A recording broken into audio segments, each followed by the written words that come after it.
ਸਾਰੇ ਭੈਣ ਭਰਾਵਾਂ ਨੂੰ ਜੈ ਮਸੀਹ ਦੀ। ਲਗਾਤਾਰ ਵਰਲਡ ਸੈਪਰੇਸ਼ਨ ਦੇ ਉੱਤੇ ਅਸੀਂ ਗੱਲ ਕਰ ਰਹੇ ਹਾਂ ਕਿ ਸਾਨੂੰ ਇਸ ਸੰਸਾਰ ਤੋਂ ਵੱਖਰੇ ਰਹਿ ਕੇ ਜੀਵਨ ਬਤੀਤ ਕਰਨਾ ਹੈ ਔਰ ਸਾਡਾ ਮਸੀਹੀ ਜੀਵਨ ਪਵਿੱਤਰਤਾ ਦਾ ਜੀਵਨ ਹੈ, ਜਿਸ ਨੂੰ ਪਰਮੇਸ਼ਰ ਆਪਣੀ ਪਵਿੱਤਰਤਾ ਦੇ ਨਾਲ ਸਾਡੇ ਜੀਵਨ ਦੇ ਵਿੱਚੋਂ ਵਿਖਣਾ ਚਾਹੁੰਦਾ ਹੈ। ਅੱਜ ਦੇ ਵਚਨ ਦੇ ਵਿੱਚ ਕੁਝ ਅਸੀਂ ਮਸੀਹੀ ਅਤੇ ਮਸੀਹੀ ਵਿਸ਼ਵਾਸੀਆਂ ਦੇ ਜੀਵਨ ਦੇ ਬਾਰੇ ਗੱਲ ਕਰਾਂਗੇ, ਜਿਸ ਦੇ ਨਾਲ ਪਰਮੇਸ਼ਰ ਸਾਨੂੰ ਆਪਣੇ ਵਚਨ ਦੇ ਵਿੱਚੋਂ ਉਸ ਦੀ ਪਵਿੱਤਰਤਾ ਨੂੰ ਸਿੱਖਣ ਦੇ ਲਈ ਸਾਡੀ ਮਦਦ ਕਰੇ। ਆਓ ਅਸੀਂ ਅੱਜ ਦੇ ਦਿਨ ਦੇ ਲਈ ਪਰਮੇਸ਼ਰ ਦੇ ਵਚਨ ਤੋਂ ਉਸ ਦੇ ਇਹਨਾਂ ਭੇਤਾਂ ਨੂੰ ਸਮਝਣ ਦੇ ਲਈ, ਜਾਣਨ ਦੇ ਲਈ ਉਸ ਦੇ ਅੱਗੇ ਪ੍ਰਾਰਥਨਾ ਕਰਕੇ ਉਸ ਦੀ ਪਵਿੱਤਰਤਾ ਦਾ ਰਾਜ ਉਸ ਦੇ ਕੋਲੋਂ ਮੰਗੀਏ। ਜੀਵਿਤ ਅਨੁਗ੍ਰਹਕਾਰੀ ਦਿਆਲੂ ਪਰਮੇਸ਼ਰ, ਅਸੀਂ ਤੇਰਾ ਧੰਨਵਾਦ, ਤੇਰੀ ਮਹਿਮਾ, ਤੇਰੀ ਵਡਿਆਈ, ਤੇਰੀ ਉਸਤਤ ਕਰਦੇ ਹਾਂ। ਤੂੰ ਰਾਜਿਆਂ ਦਾ ਰਾਜਾ, ਪ੍ਰਭੂਆਂ ਦਾ ਪ੍ਰਭੂ ਹੈ। ਦਿਨ ਪ੍ਰਤੀ ਦਿਨ ਸਾਨੂੰ ਆਪਣੀ ਪਵਿੱਤਰਤਾ ਦਾ ਪਾਠ ਦੇ ਕੇ ਸਾਨੂੰ ਆਪਣੇ ਰਾਜ ਵਿੱਚ ਲੈ ਕੇ ਚੱਲਦਾ ਹੈ। ਅੱਜ ਦੇ ਦਿਨ ਦੇ ਵਿੱਚ ਵੀ ਸਾਨੂੰ ਵਿਸ਼ਵਾਸੀ ਤੇ ਅਵਿਸ਼ਵਾਸੀ ਦੇ ਵਿੱਚ ਅੰਤਰ ਸਮਝਣ ਦੇ ਲਈ ਅਤੇ ਆਪ ਦੇ ਵਿਸ਼ਵਾਸੀ ਬਣ ਕੇ ਪਵਿੱਤਰ ਜੀਵਨ ਬਤੀਤ ਕਰਨ ਦੇ ਲਈ ਸਾਡੀ ਮਦਦ ਕਰ, ਜਿਸ ਦੇ ਨਾਲ ਤੇਰਾ ਨਾਮ ਸਾਡੇ ਜੀਵਨ ਵਿੱਚ ਉੱਚਾ ਹੋ ਸਕੇ। ਤੂੰ ਵਧੇ ਤੇ ਅਸੀਂ ਘਟੀਏ, ਅਜਿਹਾ ਹੋਣ ਦੇ ਲਈ ਮਦਦ ਕਰ। ਸਾਰਾ ਆਦਰ ਮਾਨ ਆਪ ਨੂੰ ਦਿੰਦੇ ਹੋਏ ਇਸ ਬੇਨਤੀ ਨੂੰ ਅਸੀਂ ਆਪ ਹੀ ਦੇ ਪਿਆਰੇ ਬੇਟੇ ਪ੍ਰਭੂ ਯਿਸੂ ਮਸੀਹ ਦੇ ਪਵਿੱਤਰ ਤੇ ਸਮਰਥੀ ਨਾਮ ਚ ਮੰਗਦੇ ਹਾਂ, ਆਮੀਨ। ਪਿਆਰੇ ਅਜ਼ੀਜ਼, ਅੱਜ ਦੇ ਜੋ ਵਚਨ ਦਾ ਮੈਂ ਭਾਗ ਲਿਆ ਹੈ ਉਹ ਲਿਆ ਹੈ ਰੋਮੀਆਂ ਦੀ ਪੁਸਤਕ, ਉਸ ਦਾ 8 ਅਧਿਆਏ, ਉਸ ਦਾ 5 ਤੋਂ ਲੈ ਕੇ 8 ਆਇਤਾਂ ਤੱਕ ਦਾ ਵਚਨ ਦਾ ਆਧਾਰ ਲਿਆ ਹੈ, ਜਿਸ ਵਿੱਚ ਪਰਮੇਸ਼ਵਰ ਸਾਡੇ ਨਾਲ ਆਪਣੀ ਪਵਿੱਤਰਤਾ ਦੀ ਗੱਲ ਸਾਡੇ ਨਾਲ ਕਰਨਾ ਚਾਹੁੰਦਾ ਹੈ, ਤਾਂ ਕਿ ਪਰਮੇਸ਼ਵਰ ਦੀ ਪਵਿੱਤਰਤਾ ਸਾਡੇ ਵਿੱਚ ਉਸ ਦੀ ਮਹਿਮਾ ਦੇ ਨਾਲ ਬਣੀ ਰਹੇ ਔਰ ਪਰਮੇਸ਼ਰ ਦਾ ਨਾਮ ਸਾਡੇ ਜੀਵਨ ਦੇ ਵਿੱਚ ਉੱਚਾ ਹੋ ਸਕੇ। ਔਰ ਇਸ ਦਾ ਜੋ ਸਬਜੈਕਟ ਹੈ ਉਹ ਹੈ ਵਿਸ਼ਵਾਸੀ ਅਤੇ ਅਵਿਸ਼ਵਾਸੀ ਦੇ ਜੀਵਨ ਵਿੱਚ ਅੰਤਰ। ਵਿਸ਼ਵਾਸੀ ਅਤੇ ਅਵਿਸ਼ਵਾਸੀ ਦੇ ਜੀਵਨ ਵਿੱਚ ਅੰਤਰ। ਪਹਿਲਾਂ ਮੈਂ ਇਹਨਾਂ ਆਇਤਾਂ ਨੂੰ ਪੜਾਂਗਾ। ਲਿਖਿਆ ਹੈ, ਜਿਹੜੇ ਸਰੀਰਕ ਹਨ ਉਹ ਸਰੀਰ ਦੀਆਂ ਅਵਸਥਾ ਉੱਤੇ, ਪਰ ਜਿਹੜੇ ਆਤਮਿਕ ਹਨ ਉਹ ਆਤਮਾ ਦੀਆਂ ਅਵਸਥਾ ਉੱਤੇ ਮਨ ਲਾਉਂਦੇ ਹਨ। ਕਿਉਂ ਜੋ ਸਰੀਰਕ ਮਨਸ਼ਾ ਮੌਤ ਹੈ, ਪਰ ਆਤਮਿਕ ਮਨਸ਼ਾ ਜੀਵਨ ਦੀ ਸ਼ਾਂਤੀ ਹੈ। ਇਸ ਲਈ ਸਰੀਰਕ ਮਨਸ਼ਾ ਪਰਮੇਸ਼ਰ ਨਾਲ ਵੈਰ ਹੈ, ਕਿਉਂ ਜੋ ਉਹ ਪਰਮੇਸ਼ਰ ਦੀ ਸ਼ਰ੍ਹਾ ਦੇ ਅਧੀਨ ਨਹੀਂ ਹਨ ਅਤੇ ਨਾ ਹੀ ਹੋ ਸਕਦੇ ਹਨ। ਅਤੇ ਜਿਹੜੇ ਸਰੀਰਕ ਹਨ ਉਹ ਪਰਮੇਸ਼ਰ ਨੂੰ ਪ੍ਰਸੰਨ ਨਹੀਂ ਕਰ ਸਕਦੇ ਹਨ। ਅਸੀਂ ਇਸ ਦੇ ਬਾਰੇ ਹੁਣ ਪੜ੍ਹਿਆ ਹੈ ਔਰ ਇਸ ਦੇ ਵਿੱਚ ਵਿਸ਼ਵਾਸੀ ਤੇ ਅਵਿਸ਼ਵਾਸੀ ਦੀ ਗੱਲ ਹੁੰਦੀ ਹੈ। ਵਿਸ਼ਵਾਸੀ ਜਿਹੜਾ ਹੈ ਉਹ ਆਤਮਿਕ ਹੈ ਅਤੇ ਜਿਹੜਾ ਅਵਿਸ਼ਵਾਸੀ ਹੈ ਉਹ ਸਰੀਰਕ ਹੈ। ਵਿਸ਼ਵਾਸੀ ਆਤਮਾ ਦੇ ਵਿੱਚ ਜੀਵਿਤ ਹੋ ਕੇ ਆਤਮਾ ਦੇ ਪ੍ਰਤੀ ਸਰੀਰ ਨੂੰ ਸਪੁਰਦ ਕਰਦਾ ਹੈ। ਅਵਿਸ਼ਵਾਸੀ ਸਰੀਰ ਦੇ ਨਾਲ ਆਤਮਾ ਨੂੰ ਦਫਨ ਕਰਦਾ ਹੈ। ਦੋ ਚੀਜ਼ਾਂ ਨੇ, ਧਿਆਨ ਨਾਲ ਸੁਣਨਾ ਹੈ। ਵਿਸ਼ਵਾਸੀ ਆਤਮਾ ਦੇ ਵਿੱਚ ਜੀਵਤ ਹੋ ਕੇ ਸਰੀਰ ਦੀਆਂ ਕਿਰਿਆ ਨੂੰ ਖਤਮ ਕਰਕੇ ਆਤਮਾ ਦੇ ਹੱਥ ਵਿੱਚ ਸਰੀਰ ਨੂੰ ਦੇ ਦਿੰਦਾ ਹੈ, ਅਤੇ ਸਰੀਰਿਕ ਵਿਅਕਤੀ ਸਰੀਰ ਨੂੰ ਜੀਵਤ ਕਰਕੇ ਸਰੀਰ ਦੀਆਂ ਕਿਰਿਆ ਨਾਲ ਆਤਮਾ ਨੂੰ ਦੱਬ ਦਿੰਦਾ ਹੈ ਅਤੇ ਅਪਵਿੱਤਰਤਾ ਤੋਂ ਆਪਣੇ ਜੀਵਨ ਨੂੰ ਬਤੀਤ ਕਰਕੇ ਨਾਸ਼ ਦੀ ਕਟਨੀ ਕੱਟਦਾ ਹੈ। ਇਹ ਦੋ ਚੀਜ਼ਾਂ ਨੇ ਜੋ ਇੱਥੇ ਪੌਲਸ ਰਸੂਲ ਜਿਹੜਾ ਰੋਮੀਆਂ ਨੂੰ ਇਹ ਪੱਤਰ ਲਿਖ ਰਿਹਾ ਕੁਰੰਥ ਤੋਂ ਬੈਠ ਕੇ, ਔਰ ਕੁਰੰਥ ਦੇ ਵਿੱਚ ਬੈਠ ਕੇ ਜਿਹੜੇ ਰੋਮੀ ਲੋਕ ਸੀ ਉਹ ਯੂਨਾਨੀ ਲੋਕ ਸੀ, ਜਿਨ੍ਹਾਂ ਦੇ ਵਿੱਚ ਪੌਲਸ ਪ੍ਰੇਰਿਤ ਵਿਸ਼ਵਾਸੀਆਂ ਨੂੰ ਇਹ ਵਚਨ ਲਿਖ ਕੇ ਉਹਨਾਂ ਨੂੰ ਪਰਮੇਸ਼ਰ ਪੁੱਤਰ ਪ੍ਰਭੂ ਯਿਸੂ ਮਸੀਹ ਦੇ ਵਿੱਚ ਜੀਵੰਤ ਕਰ ਰਿਹਾ ਹੈ। ਇੱਥੇ ਕੁਝ ਗੱਲਾਂ ਨੇ ਜਿਹੜੀਆਂ ਮੈਂ ਆਪ ਦੇ ਨਾਲ ਕਰਨਾ ਚਾਹੁੰਦਾ ਹਾਂ। ਪੌਲਸ ਦੋ ਕਿਸਮ ਦੇ ਲੋਕਾਂ ਦਾ ਵਰਣਨ ਕਰਦਾ ਹੈ।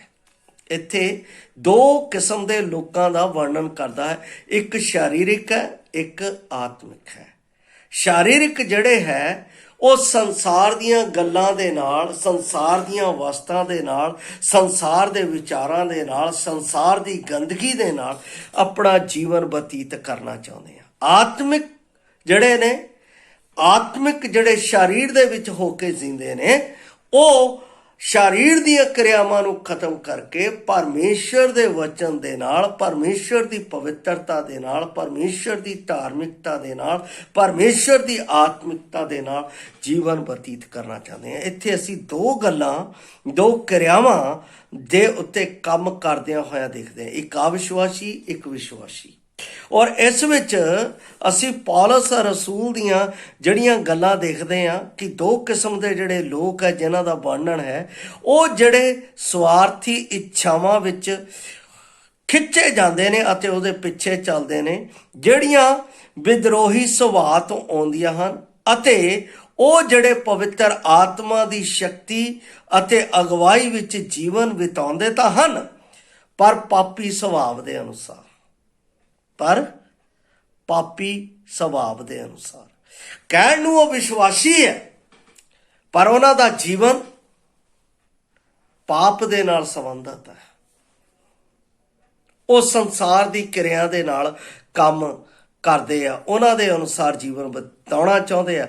ਜੀਵਨ ਬਿਤਾਉਣਾ ਪਾਪੀ ਮਨੁੱਖੀ ਸੁਭਾਅ ਦੀਆਂ ਭ੍ਰਿਸ਼ਟ ਇੱਛਾਵਾਂ ਨੂੰ ਸੰਤੁਸ਼ਟ ਕਰਨ ਦੀ ਕੋਸ਼ਿਸ਼ ਕਰਨਾ ਅਤੇ ਉਸ ਦੇ ਨਾਲ ਭਰੇ ਰਹਿਣਾ ਹੈ। ਹਾਂਜੀ, ਜੈ ਮਸੀਹ ਦੀ, ਜੈ ਮਸੀਹ ਦੀ ਹੋ ਗਈ। ਪਰ ਬਾਹਰ ਨਿਕਲ ਕੇ ਸੰਸਾਰ ਦੇ ਉਹੀ ਕੰਮ, ਉਹੀ ਗਾਲਾਂ ਕੱਢਣੀਆਂ, ਉਹੀ ਬੁਰੇ ਕੰਮ ਕਰਨੇ, ਉਹੀ ਕੰਮ ਧੰਦੇ ਕਰਨੇ, ਉਹੀ ਗੱਲਾਂ ਕਰਨੀਆਂ ਜਿਹੜੀਆਂ ਨਾਸ਼ਵਾਨ ਨੇ। ਪਵਿੱਤਰਤਾ ਦੀਆਂ ਗੱਲਾਂ ਉਹਨਾਂ ਕੋਲ ਹੁੰਦੀਆਂ ਨਹੀਂ, ਕਿਉਂਕਿ ਜਿੱਥੇ ਪਵਿੱਤਰਤਾ ਦੀ ਗੱਲ ਕੀਤੀ ਜਾਵੇ, ਜਿੱਥੇ ਪਵਿੱਤਰਤਾ ਦੀ ਗੱਲ ਉਹਨਾਂ ਦੇ ਵਿੱਚ ਦੱਸੀ ਜਾਵੇ, ਉੱਥੇ ਉਹਨਾਂ ਨੂੰ ਨਿੰਦਰ ਆ ਜਾਂਦੀ ਹੈ, ਉੱਥੇ ਉਹਨਾਂ ਨੂੰ ਕੋਈ ਕੰਮ ਚੇਤਾ ਆ ਜਾਂਦਾ, ਉੱਥੇ ਉਹਨਾਂ ਦਾ ਕੋਈ ਦੋਸਤ ਉਹਨਾਂ ਨੂੰ ਖਿੱਚ ਕੇ ਲੈ ਜਾਂਦਾ ਹੈ। ਉਹ ਵਿਸ਼ਵਾਸੀ ਜੀਵਨ ਨਹੀਂ ਹੈ, ਉਹ ਆਤਮਿਕ ਜੀਵਨ ਨਹੀਂ ਹੈ। ਉਹ ਸੰਸਾਰ ਦੇ ਨਾਲ ਸੰਤੁਸ਼ਟ ਹੋ ਕੇ ਜੀਣਾ ਚਾਹੁੰਦੇ ਆ। ਉਹ ਕਹਿੰਦੇ ਸਾਨੂੰ ਸੰਸਾਰ ਦੇ ਨਾਲ ਵੀ ਹੱਥ ਰੱਖਣਾ ਚਾਹੀਦਾ ਹੈ, ਸਾਨੂੰ ਸੰਸਾਰ ਦੇ ਨਾਲ ਵੀ ਮਿਲ ਕੇ ਚੱਲਣਾ ਚਾਹੀਦਾ। ਮੇਰੇ ਪ੍ਰਭੂ ਯਿਸੂ ਮਸੀਹ ਨੇ ਜਦੋਂ ਕਲਵਰੀ ਕਰੂਸ ਦੇ ਉੱਤੇ ਜਾਨ ਦਿੱਤੀ ਸੀ, ਉਸਨੇ ਇਹ ਨਹੀਂ ਕਿਹਾ ਸੀ ਕਿ ਮੈਂ ਤੁਹਾਨੂੰ ਸੰਸਾਰ ਦੇ ਨਾਲ ਮਿਲ ਕੇ ਰਹਿਣ ਦੇ ਲਈ ਆਪਣੀ ਜਾਨ ਦੇ ਰਿਹਾ, ਨਥਿੰਗ। ਉਸਨੇ ਕਿਹਾ ਮੈਂ ਤੁਹਾਨੂੰ ਸੰਸਾਰ ਤੋਂ ਪੂਰਨ ਰੀਤੀ ਨਾਲ ਅੱਡ ਕਰਕੇ ਆਪਣੀ ਪਵਿੱਤਰ ਜ਼ਿੰਦਗੀ ਤੁਹਾਡੇ ਲਈ ਦੇ ਰਿਹਾ। ਇੱਥੇ ਪਵਿੱਤਰਤਾ ਦਾ ਕੋਈ ਕੰਮ ਨਹੀਂ ਹੈ ਉਹਨਾਂ ਦੇ ਜੀਵਨ ਦੇ ਵਿੱਚ। ਇੱਥੇ ਉਹ ਆਪਣੇ ਆਪ ਨੂੰ ਕਹਿੰਦੇ ਤਾਂ ਹੈ, ਤੌਬਾ ਤਾਂ ਕੀਤੀ ਹੈ ਕਹਿੰਦੇ ਅਸੀਂ, ਪਰ ਤੌਬਾ ਕਰਨ ਤੋਂ ਬਾਅਦ ਵੀ ਸੰਸਾਰ ਦੇ ਕੰਮ ਉਹਨਾਂ ਦੇ ਵਿੱਚ ਹੈ। ਕਾਰਨ ਉਹਨਾਂ ਕੋਲ ਪੂਰਨ ਪਰਮੇਸ਼ਰ ਦੇ ਵਚਨ ਦੀ ਸਿੱਖਿਆ ਨਹੀਂ, ਉਹ ਸਿੱਖਿਆ ਲੈਣਾ ਹੀ ਨਹੀਂ ਚਾਹੁੰਦੇ ਆ। ਉਹ ਚਾਹੁੰਦੇ ਆ ਕਿ ਅਸੀਂ ਮਸੀਹ ਯਸੂ ਤੋਂ ਸਿਰਫ ਆਪਣੇ ਕੰਮ, ਜਿਸ ਤਰ੍ਹਾਂ ਸੰਸਾਰ ਕਹਿੰਦਾ ਹੈ ਮੈਂ ਮੰਦਰ ਕਿਸ ਲਈ ਜਾਂਦਾ, ਮੈਨੂੰ ਪੈਸਾ ਮਿਲ ਜਾਏ, ਮੈਂ ਆਪਣਾ ਇਸ ਚੀਜ਼ ਦੇ ਉੱਤੇ ਕਿਉਂ ਜਾਂਦਾ, ਮੇਰੇ ਕੰਮ ਪੂਰੇ ਹੋ ਜਾਣ, ਮੈਂ ਇੱਥੇ ਕਿਉਂ ਜਾਣਾ ਚਾਹੁੰਦਾ, ਮੈਨੂੰ ਆਪਣਾ ਸੰਤੁਸ਼ਟੀ ਮਿਲ ਜਾਏ। ਪਰ ਆਪਣੇ ਅੰਦਰ ਦੀ ਆਤਮਿਕਤਾ ਦੇ ਵਿੱਚ ਜਿੱਥੇ ਉਹ ਪਾਪ ਦੇ ਨਾਲ ਦੱਬੇ ਹੋਏ ਹੈ, ਉਸ ਤੋਂ ਆਜ਼ਾਦ ਹੋਣਾ ਨਹੀਂ ਚਾਹੁੰਦੇ। ਪਰਮੇਸ਼ਰ ਤਾਂ ਸਾਨੂੰ ਆਤਮਾ ਦੇ ਵਿੱਚ ਆਜ਼ਾਦ ਕਰਨ ਦੇ ਲਈ ਆਇਆ ਸੀ।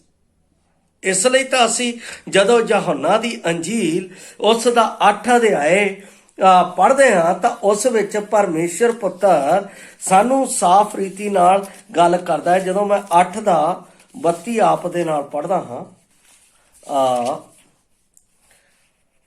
ਇੱਥੇ ਲਿਖਿਆ ਹੈ, ਅਰ ਸੱਚਾਈ ਨੂੰ ਜਾਣੋਗੇ ਅਤੇ ਸੱਚਾਈ ਤੁਹਾਨੂੰ ਆਜ਼ਾਦ ਕਰੇਗੀ। ਔਰ ਸੱਚਾਈ ਨੂੰ ਤੁਸੀਂ ਜਾਣੋ ਤਾਂ ਸੱਚਾਈ ਆਜ਼ਾਦ ਕਰੇਗੀ। ਕਿਸ ਚੀਜ਼ ਤੋਂ ਆਜ਼ਾਦ ਕਰੇਗੀ? ਪਾਪ ਤੋਂ। ਕਿਹਨੂੰ ਆਜ਼ਾਦ ਕਰੇਗੀ? ਆਤਮਾ ਨੂੰ, ਜਿਹੜੀ ਪਾਪ ਦੇ ਬੰਧਨਾਂ ਦੇ ਨਾਲ ਸਰੀਰ ਦੀ ਅਵਸਥਾ ਦੇ ਵਿੱਚ ਜਕੜੀ ਹੋਈ ਹੈ, ਜਿਸ ਦੇ ਵਿਖੇ ਪੌਲਸ ਰਸੂਲ ਸਾਫ਼ ਰੀਤੀ ਨਾਲ ਕਹਿੰਦਾ ਹੈ, ਕਿਉਂਕਿ ਸਰੀਰਿਕ ਮਨਸ਼ਾ ਤਾਂ ਮੌਤ ਹੈ, ਪਰ ਆਤਮਿਕ ਮਨਸ਼ਾ ਜੀਵਨ ਅਤੇ ਸ਼ਾਂਤੀ ਹੈ। ਇੱਥੇ ਅਸੀਂ ਦੇਖ ਰਹੇ ਹਾਂ ਕਿ ਉਹ ਆਪਣਾ ਸਰੀਰ ਦੀਆਂ ਇੱਛਾਵਾਂ ਨੂੰ ਸੰਤੁਸ਼ਟ ਕਰਕੇ ਉਸ ਦੇ ਵਿੱਚ ਜੀਵਨ ਬਿਤਾਉਣਾ ਚਾਹੁੰਦੇ ਆ ਅਤੇ ਉਸ ਦੇ ਵਿੱਚ ਪ੍ਰਸੰਨ ਹੋਣਾ ਚਾਹੁੰਦੇ ਆ, ਉਹਦੀ ਇੱਛਾ ਪੂਰੀ ਕਰਨਾ ਚਾਹੁੰਦੇ ਆ। ਇਸ ਤਰ੍ਹਾਂ ਦੇ ਜੀਵਨ ਬਿਤਾਉਣ ਵਿੱਚ ਅਨੈਤਿਕ ਵਿਵਹਾਰ ਅਤੇ ਸਵਾਰਥੀ ਇਰਾਦਾ ਅਤੇ ਈਰਖਾ, ਵੈਰ ਅਤੇ ਸ਼ਰਾਬੀ ਹੋਣਾ ਅਤੇ ਪ੍ਰਚੰਡ ਕ੍ਰੋਧ ਅਤੇ ਵਿਵਹਾਰ ਦੀ ਚੋਣ ਅਤੇ ਰਵੱਈਆ ਹੈ ਜਿਹੜਾ ਪਰਮੇਸ਼ਰ ਨੂੰ ਪ੍ਰਸੰਨ ਨਹੀਂ ਕਰ ਸਕਦਾ ਹੈ। ਸਰੀਰ ਦੇ ਵਿੱਚ ਕੀ ਹੈ? ਇਹ ਚਮੜੀ ਹੈ। ਇਸ ਚਮੜੀ ਦੇ ਨਾਲ ਵਾਸਨਾ ਦੇ ਵਿੱਚ ਭੱਜੇ ਹੋਏ ਆ। ਵਿਸ਼ਵਾਸੀ ਲੋਕਾਂ ਦੇ ਕੰਮ ਕੁਧਰਮ ਦੇ ਦੇਖਦੇ ਹਾਂ ਅਸੀਂ, ਕਾਰਨ ਉਹਨਾਂ ਦੇ ਵਿੱਚ ਸਹੀ ਮਾਇਨੇ ਦੇ ਵਿੱਚ ਪਰਮੇਸ਼ਰ ਦਾ ਕਾਰਜ ਹੋਇਆ ਹੀ ਨਹੀਂ ਹੈ। ਜਿਨ੍ਹਾਂ ਦੇ ਵਿੱਚ ਸਹੀ ਮਾਇਨੇ ਦੇ ਵਿੱਚ ਪਰਮੇਸ਼ਰ ਦੇ ਵਚਨ ਦਾ ਕੰਮ ਹੋ ਜਾਂਦਾ ਹੈ, ਉਹ ਇਸ ਗੱਲ ਦੇ ਵਿੱਚੋਂ ਦੂਰ ਹੋ ਜਾਂਦੇ ਆ। ਪ੍ਰਭੂ ਯਿਸੂ ਮਸੀਹ ਨੇ ਕਿਹਾ, ਜਦੋਂ ਤੁਸੀਂ ਅੱਖ ਦੇ ਨਾਲ ਬੁਰੀ ਨਜ਼ਰ ਦੇ ਨਾਲ ਦੇਖ ਲਿਆ ਤਾਂ ਉਹ ਪਾਪ ਤੁਹਾਡੇ ਵਿੱਚ ਹੋ ਗਿਆ। ਇਹਦਾ ਮਤਲਬ ਕੀ ਹੈ? ਅੱਖ ਤਾਂ ਸਾਡੇ ਕੋਲ ਹੈ, ਪਰ ਇਹ ਅੱਖ ਸਾਡੇ ਵਿੱਚ ਮਸੀਹ ਯਿਸੂ ਦੀ ਹੋਣੀ ਚਾਹੀਦੀ ਹੈ, ਜਿਹੜੀ ਪਵਿੱਤਰਤਾ ਨੂੰ ਪ੍ਰਗਟ ਕਰਦੀ ਹੈ। ਉਹ ਕਿੱਥੋਂ ਹੈ? ਆਤਮਾ ਤੋਂ। ਆਤਮਾ ਕਿੱਥੋਂ ਹੈ? ਪਰਮੇਸ਼ਰ ਦੇ ਵਚਨ ਤੋਂ। ਵਚਨ ਕਿੱਥੋਂ ਹੈ? ਪਰਮੇਸ਼ਰ ਤੋਂ, ਜੋ ਸਵਰਗੋਂ ਇਸ ਧਰਤੀ ਤੇ ਆਇਆ। ਜਿਹਨੂੰ ਯਹੋਨਾ ਆਪਣੇ ਜੀਵਨ ਦੇ ਵਿੱਚ ਰੱਖ ਕੇ ਕੀ ਕਹਿੰਦਾ ਹੈ? ਜਦੋਂ ਅਸੀਂ 3 ਦਾ 38-30 ਪੜ੍ਹਦੇ ਹਾਂ ਤਾਂ ਉਸ ਦੇ ਵਿੱਚੋਂ ਕਹਿੰਦਾ ਹੈ, ਪ੍ਰਭੂ ਤੂੰ ਸਾਡੇ ਵਿੱਚ ਵਧੇ ਤੇ ਅਸੀਂ ਘਟੀਏ। ਇਹਦਾ ਮਤਲਬ ਮੈਂ ਸਰੀਰ ਦੇ ਵਿੱਚ ਖਤਮ ਹੋ ਜਾਵਾਂ, ਮਸੀਹ ਯਿਸੂ ਦੇ ਵਿੱਚ ਆਤਮਿਕ ਰੀਤੀ ਨਾਲ ਭਰ ਜਾਵਾਂ, ਜਿਹੜਾ ਸਵਰਗ ਦੀ ਵੱਲ ਉੱਠਦਾ ਜਾਂਦਾ ਹੈ। ਧਰਤੀ ਵੱਲ ਨਹੀਂ, ਸਵਰਗ ਦੀ ਵੱਲ ਉੱਠਦਾ ਜਾਂਦਾ ਹੈ। ਆ ਵਿਸ਼ਵਾਸੀ ਸਰੀਰ ਦੀਆਂ ਗੱਲਾਂ ਦੇ ਨਾਲ ਧਰਤੀ ਦੀਆਂ ਚੀਜ਼ਾਂ ਦੇ ਉੱਤੇ ਧਿਆਨ ਲਾਉਂਦੇ ਨੇ ਅਤੇ ਧਰਤੀ ਦੇ ਵਿੱਚ ਹੀ ਨਾਸ਼ ਹੋ ਜਾਂਦੇ ਨੇ। ਪੌਲਸ ਇਹੋ ਤਾਂ ਦੱਸ ਰਿਹਾ ਹੈ। ਇਸ ਲਈ ਸਰੀਰਕ ਮਨਸ਼ਾ ਪਰਮੇਸ਼ਰ ਨਾਲ ਬੈਰ ਹੈ, ਕਿਉਂ ਜੋ ਉਹ ਪਰਮੇਸ਼ਰ ਦੀ ਸ਼ਰ੍ਹਾ ਦੇ ਅਧੀਨ ਨਹੀਂ ਹਨ ਅਤੇ ਨਾ ਹੀ ਹੋ ਸਕਦੇ ਹਨ। ਅਸੀਂ ਸਰੀਰ ਦੇ ਵਿੱਚ ਰਹਿ ਕੇ ਕਦੇ ਵੀ ਪਰਮੇਸ਼ਰ ਨੂੰ ਪ੍ਰਸੰਨ ਨਹੀਂ ਕਰ ਸਕਦੇ।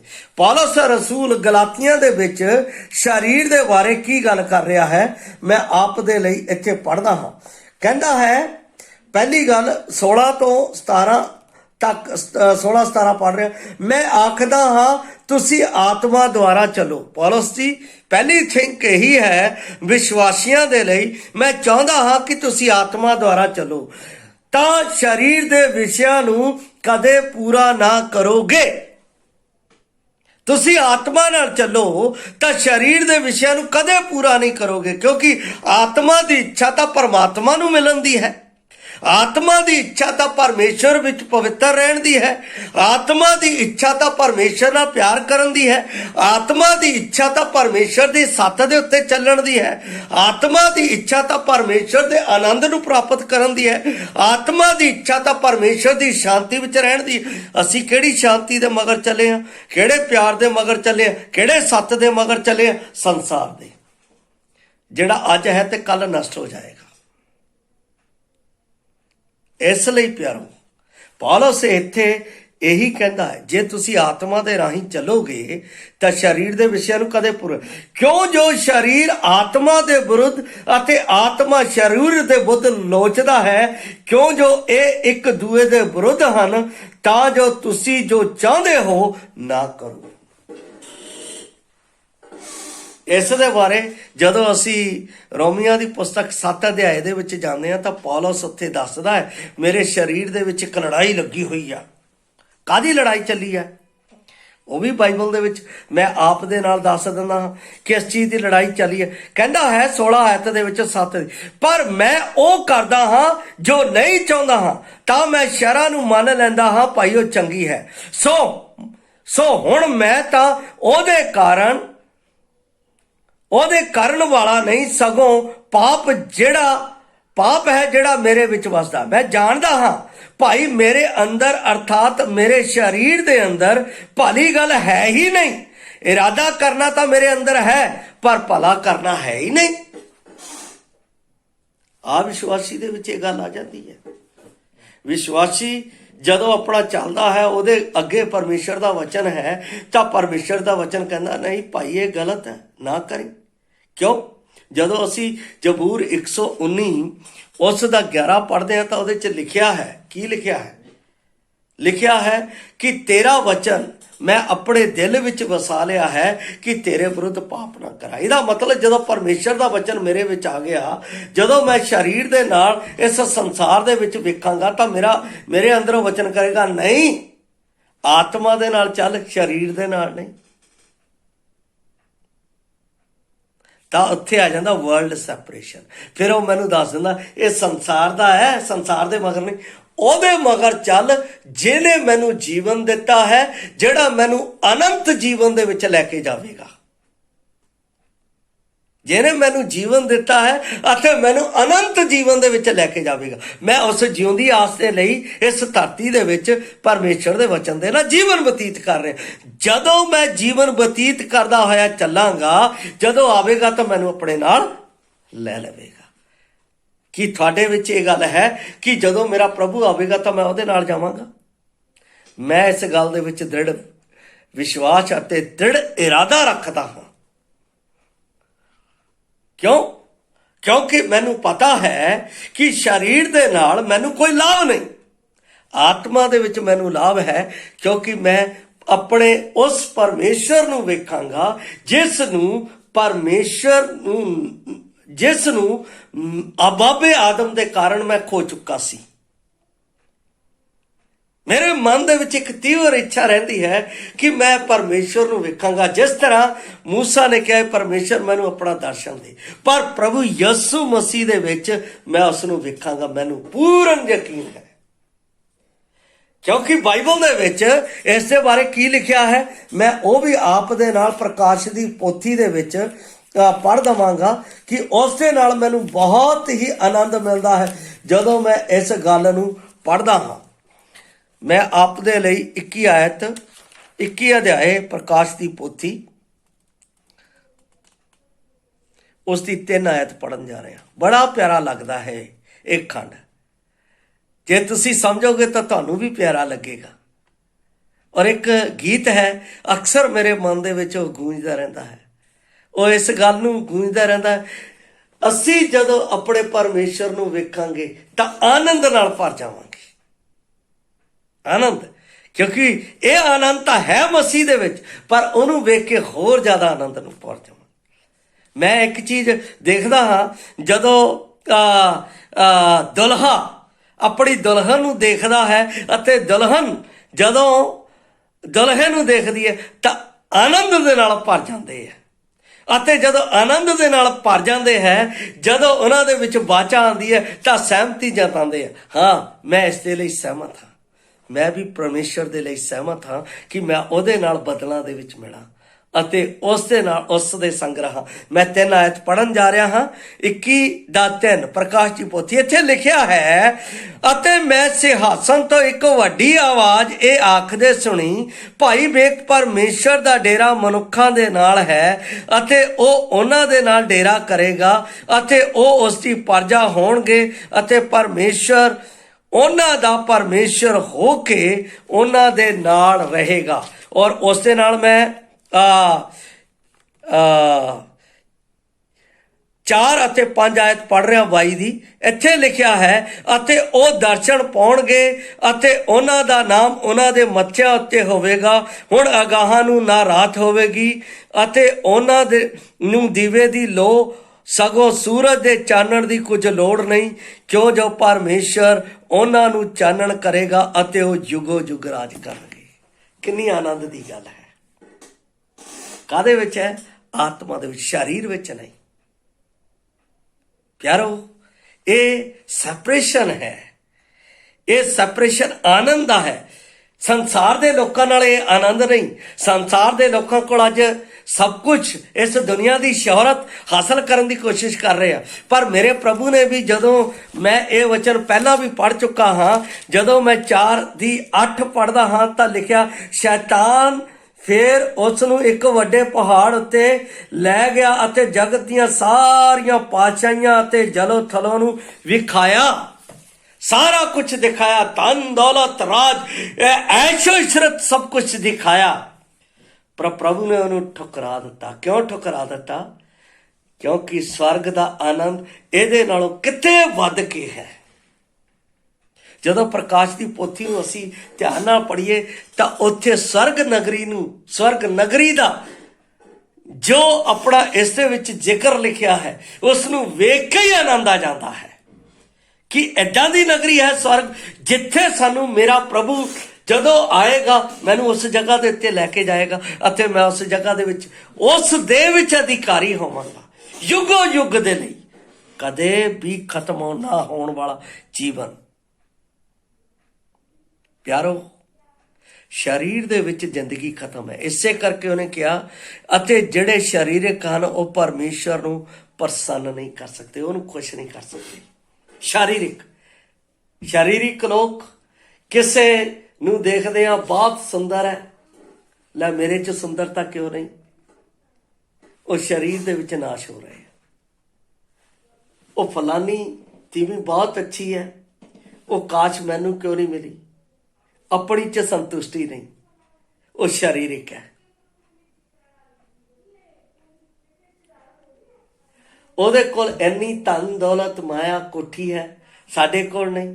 ਮੇਰੇ ਕੋਲ ਯਿਸੂ ਮਸੀਹ ਹੈ, ਉਸ ਦੇ ਵਿੱਚ ਸੰਤੁਸ਼ਟੀ ਨਹੀਂ। ਜਿਹਦੇ ਕੋਲ ਇਹ ਸੰਤੁਸ਼ਟੀ ਨਹੀਂ ਹੈ ਇਹਦਾ ਮਤਲਬ ਸਰੀਰਿਕ ਹੈ, ਉਹ ਪਰਮੇਸ਼ਰ ਨੂੰ ਪ੍ਰਸੰਨ ਨਹੀਂ ਕਰ ਸਕਦਾ। ਪਰਮੇਸ਼ਰ ਨੂੰ ਉਹ ਪ੍ਰਸੰਨ ਕਰ ਸਕਦਾ ਹੈ ਜਿਸ ਨੂੰ ਪਰਮੇਸ਼ਰ ਦੇ ਵਚਨ ਦੀ ਸੰਤੁਸ਼ਟੀ ਆ। ਉਹ ਕੀ ਹੈ, ਮੈਂ ਉਹ ਵੀ ਆਪ ਨੂੰ ਪੜ੍ਹ ਕੇ ਸੁਣਾਉਣਾ ਚਾਹੁੰਦਾ ਹਾਂ।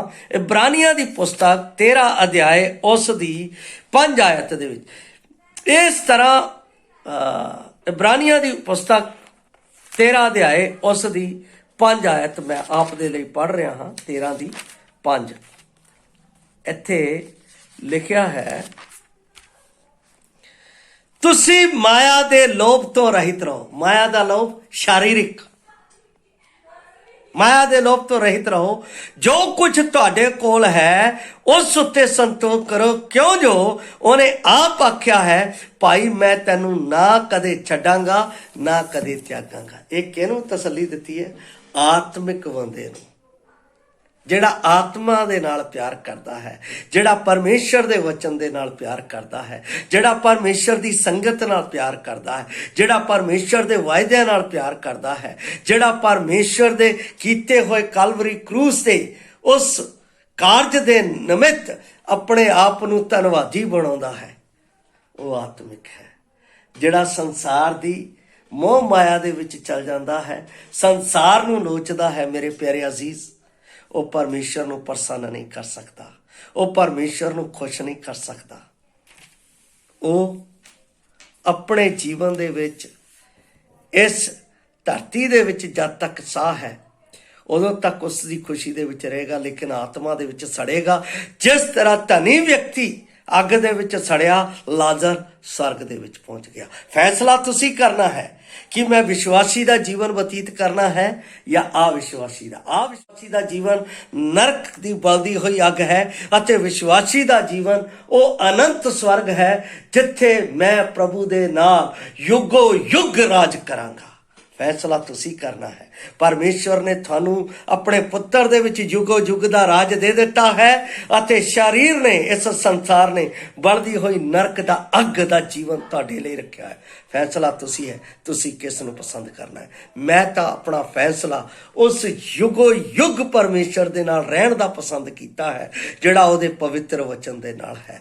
ਤੁਸੀਂ ਕਿਸ ਨੂੰ ਪਸੰਦ ਕਰਨਾ ਹੈ, ਇਹ ਤੁਹਾਡਾ ਫੈਸਲਾ ਹੈ। ਪ੍ਰਭੂ ਆਪ ਨੂੰ ਸਹੀ ਫੈਸਲਾ ਕਰਨ ਦੇ ਲਈ ਮਦਦ ਕਰੇ ਤਾਂ ਕਿ ਤੁਸੀਂ ਯੁਗੋ ਯੁਗ ਪਰਮੇਸ਼ਰ ਪੁੱਤਰ ਦੇ ਨਾਲ ਰਾਜ ਕਰ ਸਕੋ, ਜਿੱਥੇ ਉਹ ਮੇਰੇ ਲਈ ਘਰ ਤਿਆਰ ਕਰ ਰਿਹਾ, ਜਗ੍ਹਾ ਤਿਆਰ ਕਰ ਰਿਹਾ, ਤਾਂ ਕਿ ਮੈਂ ਉਸ ਦੇ ਨਾਲ ਵਾਸ ਕਰ ਸਕਾਂ। ਪ੍ਰਭੂ ਆਪ ਨੂੰ ਇਸ ਵਚਨ ਦੇ ਨਾਲ ਆਸ਼ੀਸ਼ ਦੇਵੇ। ਜੈ ਮਸੀਹ ਦੀ।